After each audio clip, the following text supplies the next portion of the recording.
बातमी आहे संजय राऊत यांच्या वक्तव्यासंदर्भात काँग्रेसकडे मुख्यमंत्री पदाचा चेहरा नाही असं संजय राऊत यांनी म्हटलंय। खरा चेहरा हा महायुतीकडे आहे असं प्रत्युत्तर आता अरुण सावंत यांच्याकडून देण्यात येत आहे।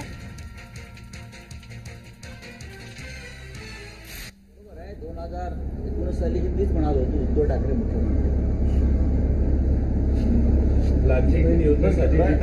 एक लक्षात घ्या, नाना पटोले बरोबर म्हणतात महाविकास आघाडीचाच मुख्यमंत्री, पण त्यांच्यासमोर कुणी एखाद्या वेगळा चेहरा असले काँग्रेस पक्षाचे आणि समोर सांगावं, म्हणजे माझं काय अडचण नाही। संजय राऊत आपल्या पत्रकार परिषदेमध्ये काय म्हणाले हे आता आपण सर्वांनी पाहिलं।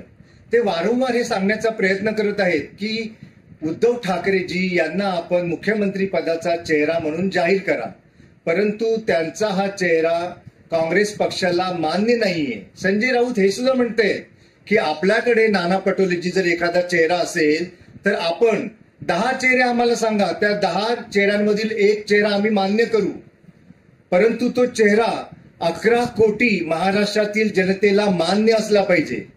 संजय राऊतजी, काँग्रेसला हे माहित आहे की 11 कोटी जनतेच्या मनामध्ये कोणता चेहरा मुख्यमंत्री पदासाठी लायक आहे आणि तो चेहरा म्हणजे एकनाथ शिंदेजी हाच आहे हे जनतेला ठाऊक आहे। आपण असं सुद्धा म्हणत आहात की 1500 रुपयांमध्ये महिलांचं काही भागणार नाही, त्यांचं घर चालणार नाही। जर का आमचं सरकार आलं तर आम्ही दुप्पट रक्कम देऊ वाढून, म्हणजे तुम्हाला ही योजना मान्य झालेली आहे, तुम्हाला कळलेलं आहे की ही योजनाच आपल्याला हरविणार आहे।